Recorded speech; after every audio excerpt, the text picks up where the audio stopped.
Amen, Seigneur. Amen. Gloire à Dieu. Merci, Jésus. Est-ce que ce soir on veut disposer nos cœurs? Alléluia. Je pense qu'on aura la réunion qu'on veut avoir. Oui, Seigneur. Et si on dispose nos cœurs en disant Seigneur, je veux que tu parles à ma vie, si réellement on fait abstraction de tout et on se concentre sur la personne de Jésus, alors ce soir on va être béni. Amen.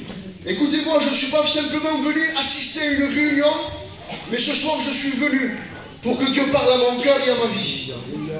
Amen. Amen. Alors on va chanter des cantiques et j'aimerais entendre l'église aussi chanter ce soir.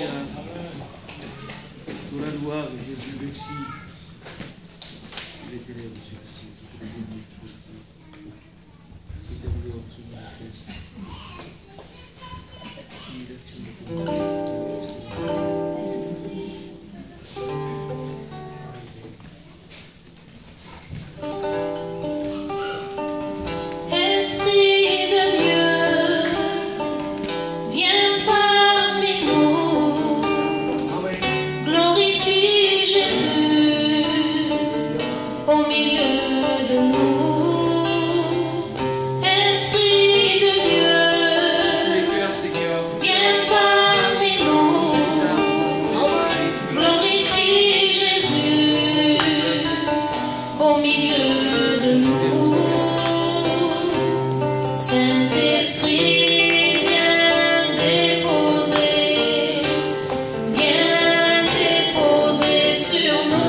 J'ai grandi comme ça. Et j'ai toujours su que c'était la vérité. Amen. Et j'ai connu les réunions d'enfants, j'ai tout connu. J'ai connu les réunions. J'aimais beaucoup aller à l'église. J'aimais tout. J'étais même d'accord avec la parole de Dieu. Mais je me voyais trop jeune pour suivre le Seigneur. Je me disais que je n'avais pas besoin de Jésus. Parce que pour moi, j'étais trop jeune, je voyais l'évangile plus tard. Et j'étais quelqu'un qui continuait, même si dans les réunions, je ressentais l'appel de Dieu, je disais que non, mais je continue toujours à aller à la réunion. Même des fois, le Seigneur dévoilait ma vie, mais je disais que non à Dieu. Parce que je disais, Seigneur, plus tard. Et parce que aussi je voyais l'évangile comme une loi, je voyais l'évangile comme une prison. Et je me disais non, c'est pas pour moi, ça sera pour plus tard ça. Et j'ai pu être à l'église. Et là, j'ai fait un mauvais choix dans ma vie. Et vous savez que quand on dit non au Seigneur, on en paye souvent les conséquences. Toujours même. On en paye toujours les conséquences. Parce que j'ai passé par des fortes angoisses. Au début, c'était des petites angoisses. Je croyais que ça allait partir. Mais c'est pas vrai, les angoisses, elles ont grandi à l'intérieur de mon cœur. À un point où j'avais peur de m'endormir le soir. Ou si je m'endormais, les angoisses, elles venaient me réveiller. Et un jour, je suis tombée à genoux et je me suis souvenue du nom de Jésus. Amen. Et j'ai demandé à Jésus pourquoi j'étais malheureuse. Et le Seigneur, il m'a répondu, il m'a dit, Johanna, si tu es comme ça, c'est parce que je ne demeure pas dans ta vie. Quand le Seigneur, il m'a répondu, je n'ai pas compliqué. Je l'ai cherché de tout mon cœur, de toute ma force. Et quelques temps après, quelques mois, on va dire, le Seigneur s'est révélé à l'intérieur de mon cœur. Il y avait un chrétien, c'était le soir. On était autour d'un feu et il témoignait de Jésus, de ce que Jésus lui a apporté, que Jésus était son ami, que Jésus était son abri. Et il me donnait soif de Jésus. Et après, il s'est mis à témoigner du sacrifice de la croix. Et là, c'était comme si c'était la première fois que j'entendais le sacrifice de la croix. Au plus il me détaillait le sacrifice, au plus je réalisais que Jésus était parfait. Et là, il a bouleversé ma vie. À partir de ce jour, il y a eu une paix à l'intérieur de mon cœur que je ne peux pas vous expliquer. Et je bénis Dieu parce que, comme me disait ce chrétien, c'est une réalité. Aujourd'hui, c'est mon ami. Aujourd'hui, il est mon tout. Et je vous conseille de faire cette paix avec lui. Parce que, en vérité, il n'y en a pas comme lui. Que Dieu vous bénisse.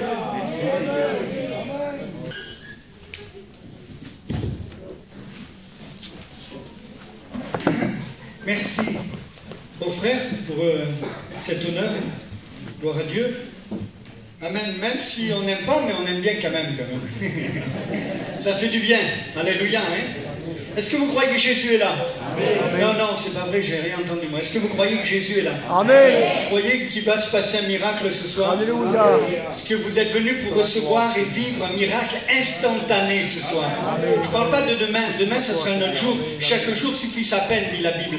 Moi, je veux un miracle instantané. Amen. Je veux réellement que la gloire de Dieu se manifeste. Amen. On a chanté, les sœurs ont chanté tout à l'heure le manteau de la gloire. Et vous savez que la gloire, c'est un poids. C'est un poids qui se pose. Et souvent, quand on rentre dans des réunions, vous sentez une telle légèreté ou une telle que vous ne sentez rien du tout. Mais des fois, vous rentrez dans une réunion et vous sentez comme un poids. Et c'est le poids de la gloire de Dieu. Est-ce que vous croyez qu'il est là ce soir? Est-ce que vous croyez qu'il y a le poids? Ce n'est pas une oppression, pas quelque chose qui pèse sur nous, mais c'est tellement glorieux que son nom soit béni. Amen. Je vais lire un passage avec vous. Dans la parole de Dieu, dans 2 Rois, chapitre 6 et verset 1er, un texte que les frères ont sûrement prêché, mais on va le relire ce soir. Les fils des prophètes dirent à Élisée, voici le lieu où nous sommes assis devant toi est trop étroit pour nous. Allons jusqu'au Jourdain, nous prendrons chacun une poutre et nous y ferons un lieu d'habitation. Élisée répondit, allez. Et l'un dit, consens à venir avec tes serviteurs. Il répondit, j'irai. Il partit donc avec eux. Arrivés au Jourdain, ils coupèrent du bois. Et comme l'un d'eux abattait une poutre, le fer tomba dans l'eau. Il s'écria, ah mon Seigneur, il était emprunté. L'homme de Dieu dit, où est-il tombé? Et lui montra la place. Alors, Élisée coupa un morceau de bois, le jeta à la même place et fit surnager le fer. Puis il dit, enlève-le, et il avança la main et le prit. Amen. Gloire à Dieu. Que j'aurais voulu être là. Amen. Les fils de disciples, les fils des prophètes sont là et ils sont réunis à la meilleure école biblique qui puisse exister. ce qu'ils avaient comme professeur, c'est Élisée. Élisée, celui qui était le disciple d'Élie, qui a reçu une double onction de l'Esprit, qui a fait plus de miracles qu'Élie, qui a été vraiment un homme extraordinaire, un homme rempli de l'onction de Dieu. Partout où il passait, on voyait la puissance de Dieu se manifester. Et là, ses fils de disciples sont à son école. Ils sont venus écouter ces fils des prophètes. Ils veulent connaître, savoir comment on peut être rempli de l'Esprit, comment on peut porter des choses de la part de Dieu. Ils sont là, ils écoutent et ça fait un moment qu'ils sont ensemble. Et d'un seul coup, ils ont dit, mais le lieu où nous sommes est trop petit. On a envie d'aller plus loin. Est-ce que réellement, dans notre cœur, nous sentons que réellement nous sommes petits et que nous avons envie d'aller plus loin? Je prie que ce lieu soit trop petit. Est-ce que vous priez avec moi? Amen. Nous prions que nos églises soient devenues des lieux trop petits, parce que des âmes sont là, parce que des âmes ont besoin d'être sauvées. Et chers amis, ils ont trouvé ce besoin, ils ont dit, mais ce lieu est trop petit, permet que nous allions chacun prendre une poutre et créer un lieu d'habitation. Ils avaient compris le principe de l'évangile. Et le principe de l'évangile nous l'enseigne Jésus. Qu'est-ce qu'il nous dit? Que chacun donc prenne sa croix et qu'il me suive. Et c'est ce qu'ils avaient compris, c'est que c'était déjà imprégné dans leur cœur. Ils savaient que pour réellement suivre Dieu, il fallait s'abandonner soi-même, renoncer à soi-même et le suivre. Ils avaient compris cela. C'est pour ça qu'il dit, chacun d'entre nous, nous ferons notre propre poutre. Chacun d'entre nous, nous prendrons notre propre croix pour nous élever contre le péché, pour nous élever contre le mal, pour nous élever contre les ténèbres. Jésus a dit ces paroles. Si quelqu'un veut me suivre, c'est une invitation, c'est pas une obligation. Beaucoup croient en Jésus, beaucoup veulent suivre Jésus, mais peu sont ses disciples. Chers amis, et ce que nous te proposons ce soir, c'est de devenir un disciple de Jésus-Christ. C'est de changer de vie, de prendre ta propre croix. C'est peut-être ta maladie, c'est peut-être ta misère, c'est peut-être ton infirmité, mais Christ veut te changer. Il veut changer ta vie et faire de toi un homme nouveau, que son nom soit glorifié. Amen. Ils ont dit ce truc extraordinaire. On veut aller jusqu'au Jourdain. Et le Jourdain, c'est toute la puissance de Dieu. Le Jourdain, c'est là où Naaman s'est plongé 7 fois. Le Jourdain, ça représente la mort, mais aussi la résurrection.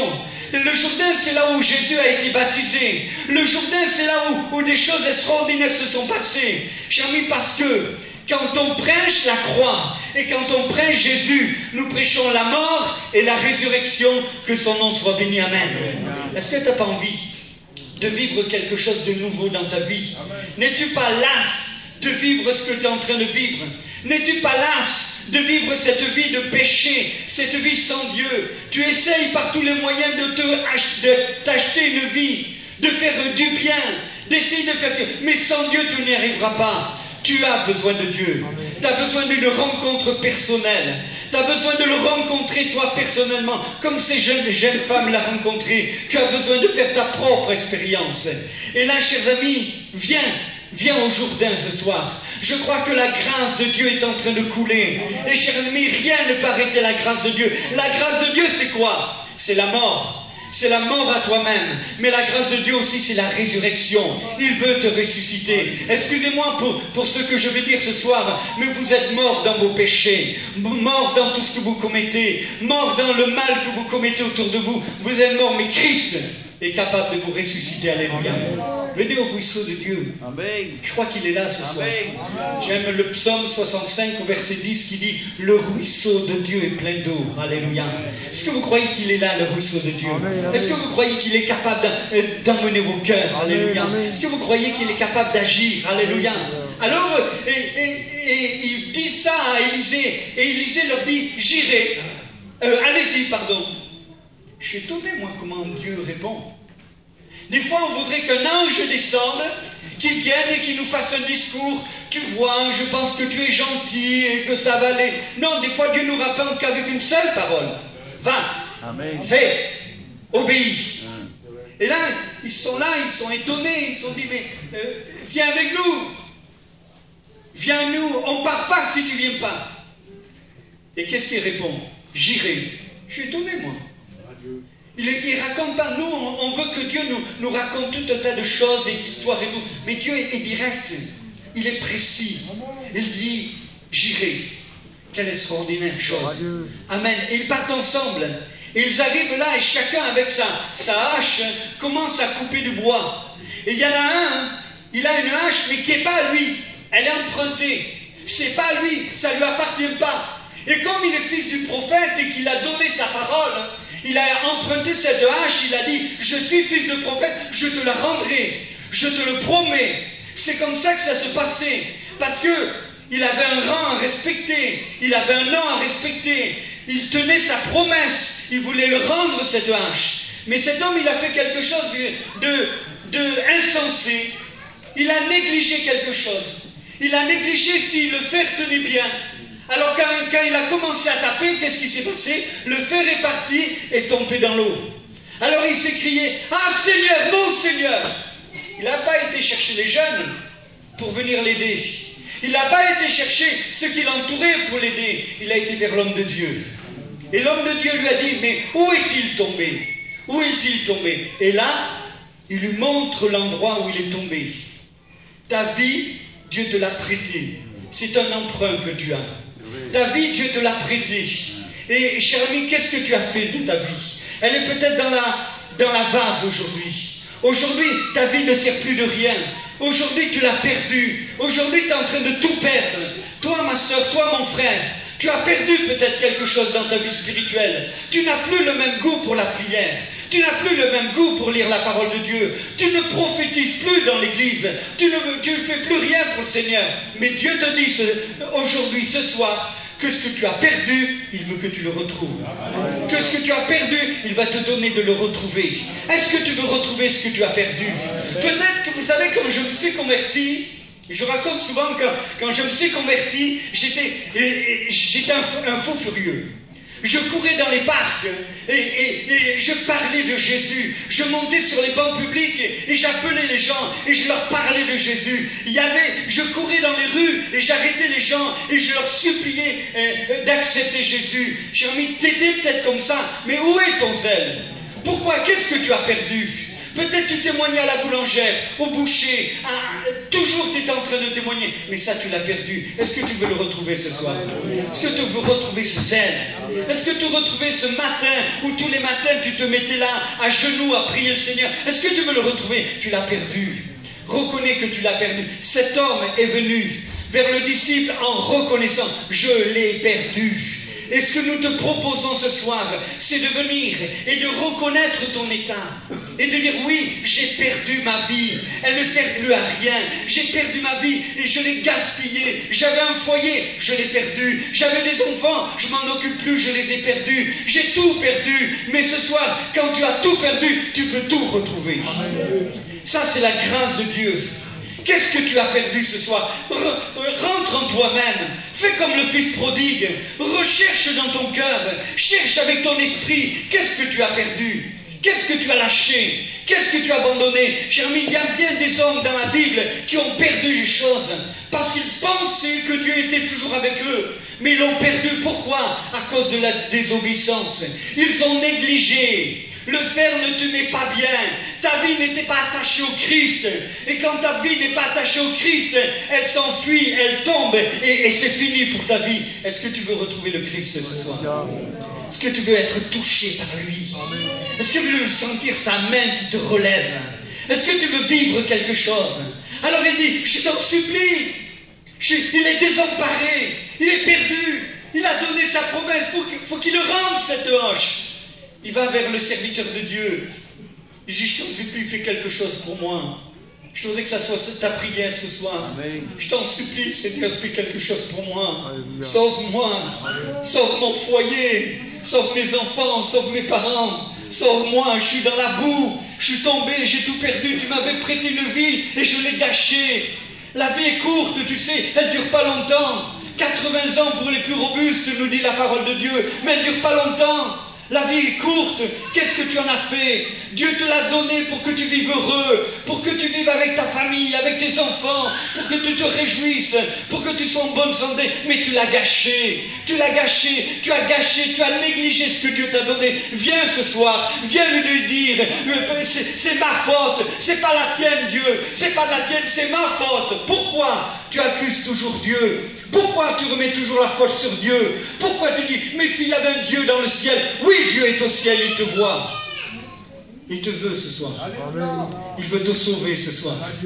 Il veut te délivrer ce soir. Il veut t'arracher ce soir. Cher ami, et là, il va voir le prophète. Il lui dit, où tu l'as mis? Où c'est qu'il est tombé? Fais un retour en toi-même. Et réalise le jour où tu as perdu ce que Dieu t'avait donné. Tu as perdu peut-être même un appel de Dieu, je ne sais pas. Mais tu l'as peut-être perdu. Mais sache qu'avec Dieu, on peut toujours retrouver ce qu'on perd. Ce n'est pas un homme pour condamner. Ce n'est pas le fils de l'homme pour faire du mal. Mais avec Dieu, il y a toujours un espoir de retrouver. Tu as perdu, je sens ma soeur, que tu as perdu cette vie de prière. Tu as perdu, tu t'es découragé. Tu es épuisé, tu es venu ce soir découragé. Tu pries depuis des mois pour ton mari et tu ne vois rien qui se passe, alors tu te décourages. Tu es là dans un esprit abattu ce soir. Sache que tu peux retrouver. Tu peux retrouver ce que le diable t'a volé. Parce qu'en vérité, ce que tu as perdu, c'est le diable qui te l'a volé. Alors ce soir, il y a un combat qui va se faire. Il y a un combat qui va se faire et qui commence déjà dans les cieux. Si le ciel s'ouvrait, si ce toit s'en allait, si le ciel s'ouvrait, on verrait un combat dans le ciel. Le diable dirait c'est à moi, mais Dieu lui dirait n'y touche pas. Je t'ordonne de ne pas y toucher. C'est mon fils, tu ne vas pas y toucher. Et le diable va continuer. Il va continuer, si c'est à moi, regarde, il m'obéit, regarde, il fait ce que je lui demande, regarde, je l'ai emmené dans la drogue, regarde, je l'ai emmené dans tout un tas de choses mauvaises. Et Dieu dit non, je l'ai choisi, c'est mon fils, n'y touche pas, tu n'y toucheras pas. Il y a une guerre. Est-ce que tu veux gagner la guerre avec Jésus? Amen. Est-ce que tu veux être libéré ce soir? Est-ce que tu veux trouver vraiment l'espérance? Alors il fait quelque chose d'extraordinaire. Il prend un bout de bois. Il le jette là. Juste un bout de bois, ça flotte. Et il se passe quelque chose, un miracle. Tu veux vivre le miracle ce soir? Il pose le bout de bois. Et là, le bois qui flotte fait surnager le fer. Il le ramène à la surface. C'est impossible. C'est impossible. C'est impossible humainement que ta vie revienne à Dieu. C'est impossible humainement que tu retrouves ce que tu as perdu. C'est impossible que tu retrouves ce que le diable t'a volé. C'est impossible ce soir. Mais avec Dieu, tout est possible. Il est capable de te faire retrouver cette force dans la prière, cette force dans la communion. Il est capable de te faire retrouver. Pourquoi? Parce que le bois, c'est uniquement que la croix. J'aime la prédication de la croix. Il n'y a rien de plus beau que la croix. Il n'y a rien de plus extraordinaire de la croix. C'est là où tout se trouve. C'est là où il y a la victoire. C'est là où il y a la délivrance. C'est là où il y a la guérison. C'est là où il y a la gloire de Dieu qui s'est manifestée. C'est là où les ténèbres sont venues. Mais c'est là où Dieu a manifesté sa puissance pour ressusciter son Fils d'entre les morts. J'aime la croix. Je veux prêcher la croix. Cher ami, quand j'entendais cette jeune fille cette jeune femme, qui racontait sa propre expérience, quand elle a entendu parler du crucifié, il y a quelque chose qui a bougé en elle. Il y a quelque chose qui s'est mal. La foi a commencé à naître avec une nouvelle puissance. Nous voulons te parler du ressuscité. Nous voulons te parler de celui qui est mort, mais qui vit éternellement, qui est assis à la droite de Dieu et qui prie et qui intercède pour toi. Je t'annonce que ce soir, il est auprès de Dieu et qu'il prie de toutes ses forces afin que dans cette réunion, tu sois sauvé, que tu sois délivré de ton péché, que tu te sois rendu libre parce que tu es esclave. Esclave de tes pensées, esclave de tes mauvais désirs, esclave de toutes ces choses qui t'emmènent et qui t'entraînent. Christ veut te libérer. Cher ami, c'est ça le miracle de la croix. Il n'y a rien de plus beau. Il n'y a rien de plus beau que cet homme, ce simple homme qui est venu, qui était pourtant le Fils de Dieu. Il n'avait ni beauté ni éclat pour attirer les regards. Son regard était plein d'amour et de compassion. Même quand Pierre l'a renié, il a regardé avec un regard de compassion. Non pas un regard même de méchanceté. Quand cette femme a été prise en flagrant délit d'adultère, il ne l'a pas accusée, mais au contraire, avec un regard d'amour, il lui a dit « Va et ne pêche plus ». Cher ami, il est là ce soir, c'est le Fils de Dieu, c'est Jésus. Qu'importe qui prêche, Jonathan, Dagaï, Dominique, l'important c'est que Jésus soit au milieu de nous. Et je vous annonce qu'il est là ce soir, je l'y crois. Je crois que Jésus est là, prêt à te libérer, à te changer, à te transformer. Est-ce que tu veux le croire ce soir? Amen. Il est capable. Amen. Parce que tout se trouve à la croix. Alléluia. Si vous savez la puissance qui se déménage, vous savez, ça fait des années qu'on prêche avec le frère Dagaï, qu'on se connaît. Des années qu'on prêche, on a prêché ensemble, on a fait des missions sous chapiteau ensemble, on a vu un jeune dans les HLM de Béziers complètement libéré de la drogue et complètement délivré. Vous savez quel était notre message extraordinaire. Ce n'est pas un message qui frappait l'entendement ou les regards. Mais nous prêchons la croix de toutes nos forces, parce que nous croyons que la croix est une puissance de Dieu pour le salut de quiconque croit. La croix te fait retrouver ce que tu as perdu. Il y a une possibilité pour toi ce soir de retrouver ce que tu as perdu, de retrouver ce zèle, de retrouver cette passion, de retrouver ce désir d'aller plus loin. Il y a cette possibilité de le faire.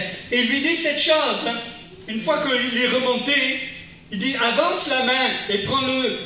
Il dit c'est pas à Jésus de le faire. C'est à toi de t'approcher et de t'humilier devant la croix. Jésus ne va pas le faire à ta place. C'est à toi de décider de changer de vie. C'est à toi de te dire je me lèverai, j'irai vers mon Père et je dirai mon Père, j'ai péché contre le ciel et contre toi. C'est à toi de le faire. Est-ce que tu veux le faire ce soir? Quelle est ta vie? Tu as tout gâché. Quel est ton cœur? Tu as tout gâché. Ma sœur, regarde ta vie spirituelle, où elle en est. Regarde, tu te traînes, mon frère, tu te traînes. Et tu es toujours avec les mêmes combats, avec les mêmes luttes, avec ton orgueil, avec ta façon dont tu t'irrites, dont tu te mets en colère, tes mauvaises colères, tu n'y arrives pas. Tu es sincère et je le crois que tu es sincère, mais tu n'y arrives pas. Pourquoi? Parce que le diable a réussi à voler ce qui est important dans ta vie, c'est-à-dire vivre pour Christ. Est-ce que tu veux le retrouver ce soir? Est-ce que tu veux retrouver cette force et dire Jésus, je veux aller jusqu'au Jourdain. Je veux y aller, mais je ne veux pas y aller tout seul. Je veux que ça soit toi qui me baptises au Jourdain. Je veux vivre spirituellement un nouveau baptême. Je veux être renouvelé spirituellement. Je veux recevoir comme lui la double portion du Saint-Esprit. Sois audacieux ce soir. Arrête de dire je suis petit, je vaux rien. Ça c'est la pensalité, c'est la mentalité du diable. J'ai remis la mentalité de Dieu, c'est je suis ce que je suis par la grâce de Dieu. Et nous voulons nous lever. Nous voulons proclamer qu'il est Seigneur. Dans les derniers temps, il y a tout un tas de mensonges et de corruption. Nous voulons nous lever pour la sainteté. Nous voulons dire non au péché, non au mal, non à la souillure. Nous voulons nous conserver purs. Oui, aujourd'hui, au XXIe siècle, nous croyons qu'il est possible de vivre dans la sainteté. Et même si des fois, il nous arrive de glisser, parce que nous regardons aux autres, et nous faisons comme Psaume 73, d'Azaph qui disait, mais je regardais les inconvertis, ils sont bénis, ils ont tout qui leur réussit. Tout va bien pour les inconvertis. Ils sont bien, ils se portent bien, ils manquent de rien dans leurs affaires. Et Azaph dit, mais je ne comprenais pas, j'ai commencé à me creuser la tête, mon pied allait glisser, jusqu'au moment où je suis rentré dans le sanctuaire de Dieu. Et là j'ai découvert le sort final des méchants. Il n'y a pas meilleure vie que de vivre avec Jésus-Christ. C'est la meilleure qui existe. Je t'exhorte, comme a dit le frère, nous vous en supplions, au nom de Jésus-Christ, soyez réconciliés avec Dieu. Venez retrouver ce que vous avez perdu. C'est le moment de le faire. C'est le moment de le retrouver. Quelle joie! Je voudrais que vous partiez de ce lieu avec la joie dans le cœur, en disant oui, le diable m'a volé, mais je lui ai repris avec l'aide de mon Seigneur. Et vous allez voir combien David a choisi un jour, alors que ça allait mal dans sa vie, de s'unir avec les Philistins. Il s'est uni avec eux. Il a dit peut-être je ferai quelque chose de bien. Alors il s'est uni pour aller combattre le peuple d'Israël. Ce n'était pas son intention. Mais Dieu n'aime pas de compromis. Il n'accepte pas le compromis. Et on ne peut pas se mélanger, chers amis. Et là, il s'est laissé entraîner. Et là, chers amis, qu'est-ce qui s'est passé? C'est que pendant qu'il était occupé à faire un compromis, toute sa famille a été prise, toutes les familles de ses soldats ont été prises et ont été prises en captivité.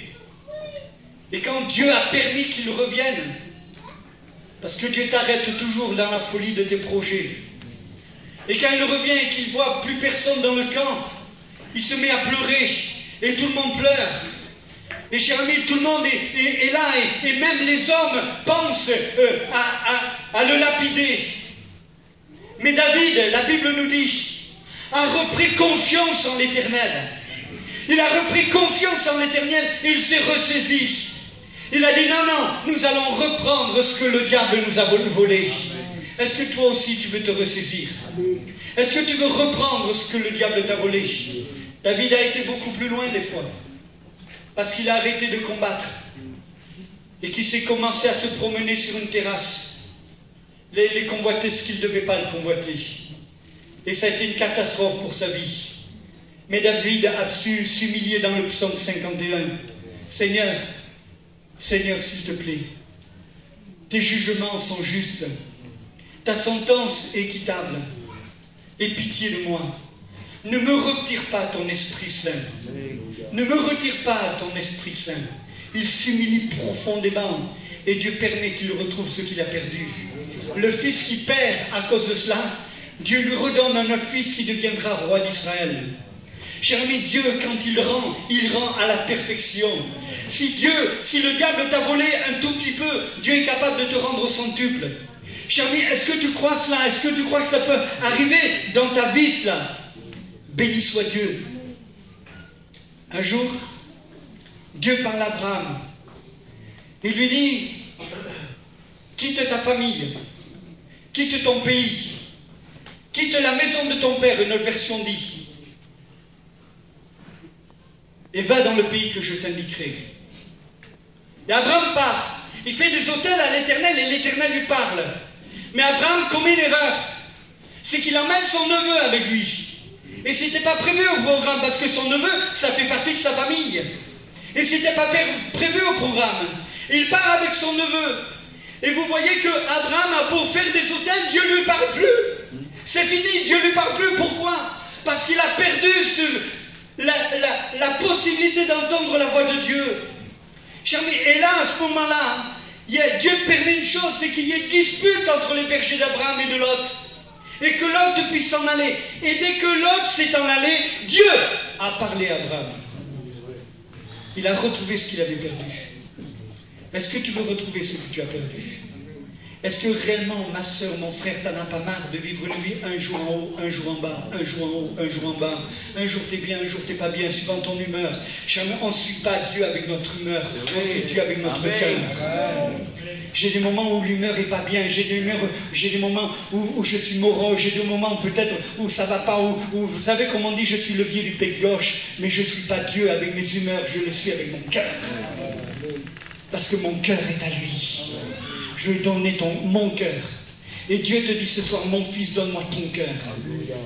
Tu me l'as volé pour te le garder toi-même, pour te laisser régir par tout un sens de sentiments, d'émotions. Et tu vis qu'avec ça, les émotions, les sentiments. Et aujourd'hui, on vit que de ça, la société est remplie d'émotions et de sentiments. On pleure, on rit, on crie, on fait. Mais c'est plein d'émotions, ça ne sert à rien. L'émotion ne sert à rien.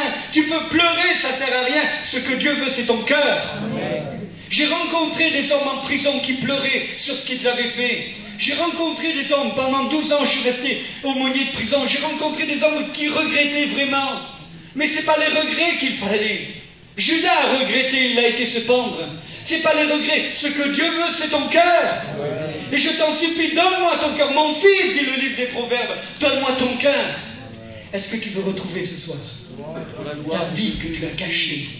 Est-ce que tu veux une vie autre? Une vie remplie de l'esprit, une vie avec la présence de Dieu, une vie avec un Dieu qui va te dire va, reviens, arrête, simplement, mais qui va te parler à ton cœur. Que m'importe, cher ami, même s'il me dit qu'un mot, mais j'ai besoin de ce mot-là. J'ai besoin de ce mot-là, chers amis. Qu'importe ce jeune fils de prophète, il n'avait pas besoin d'un grand discours d'Élisée, il avait besoin que ces paroles. J'irai avec vous. J'irai. Avant de partir, notre Messie a pu dire ces paroles. Je suis avec vous. Je suis avec vous tous les jours. Jusqu'à la fin du monde. Est-ce que vous croyez qu'il est là? C'est bien. Prends-le, frère. Il est... Ouais, arrête-le. Désolé.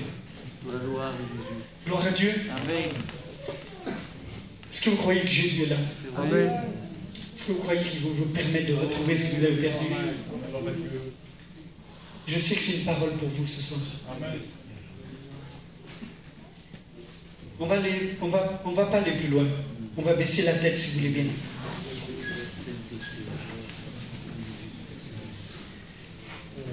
Vous savez, quand Abraham a choisi d'écouter Dieu et qu'il s'est séparé de son neveu, vous savez où c'est qu'il a conduit? Il l'a conduit à Hébron. Vous savez, quand David est retourné à l'Éternel, le but de Dieu, c'était d'emmener où David? À Hébron. À Hébron, c'est le lieu de la communion. Et Dieu veut vous faire retrouver la vie de communion, la vie de contact avec lui. C'est son seul objectif, qu'il soit en communion avec moi et moi avec lui. Je frappe à la porte. Je me tiens devant la porte et je frappe. Celui qui entend ma voix et qui ouvre. Est-ce que tu veux ouvrir à Jésus ce soir? Arrête de pleurer sur tes échecs. Arrête de pleurer sur toutes ces choses qui ne servent à rien. Arrête de t'apitoyer sur toi-même. Mais lève-toi ce soir. Et dis bien fort dans ton cœur à l'ennemi: je veux reprendre ce que tu m'as volé. Je n'accepte plus. Mon mari était au Seigneur, il est reparti dans le monde. Je ne l'accepte plus. Je veux te reprendre. Je veux te reprendre. Je veux te reprendre ce que tu m'as volé. Je veux que mon mari serve l'Éternel. Je veux que mes enfants servent Dieu. Non, c'est fini pour toi. Tu n'as aucun pouvoir sur ma vie si ce n'est celui que Dieu te donne. Tu n'as aucun pouvoir sur ma vie. Je veux retrouver cette vie avec Dieu. On prie le Seigneur. Te bénissons, Seigneur, et nous te rendons grâce. Je prie ce soir parce que je sais que tu es au milieu de nous et que tu vas intervenir dans les cœurs. Seigneur, je te bénis pour cet appel que nous allons faire ce soir. Pour ces hommes et ces femmes qui vont retrouver ce qu'ils ont perdu. Seigneur, s'il te plaît, manifeste-toi dans ta grâce. C'est le temps où l'Esprit de Dieu se manifeste. Nous avons prêché la croix. Nous avons prêché, Seigneur, la résurrection, la mort et la résurrection. Saint-Esprit, maintenant, glorifie-toi. Et agis dans les cœurs. Alléluia. Tu peux jouer quelque chose, mon frère, s'il te plaît. Pas qu'on veut créer une ambiance, on n'est pas là pour ça. Mais je voudrais vraiment que dans ce moment solennel, un moment béni, que vous soyez sincères et véritables. Et s'il y a une sœur, s'il y a un frère, s'il y a un ami au milieu de nous, qui sent qu'il a été volé, dupé, que le diable l'a trompé, qui s'est moqué de lui, excusez-moi vulgairement, qui lui a vendu un paquet et qui s'est moqué de lui et qui veut retrouver ce soir le zèle, la puissance, la prière, la communion, la prophétie, chanter à l'église, qui veut le retrouver, qui se lève ce soir, qui se lève à sa place, qui se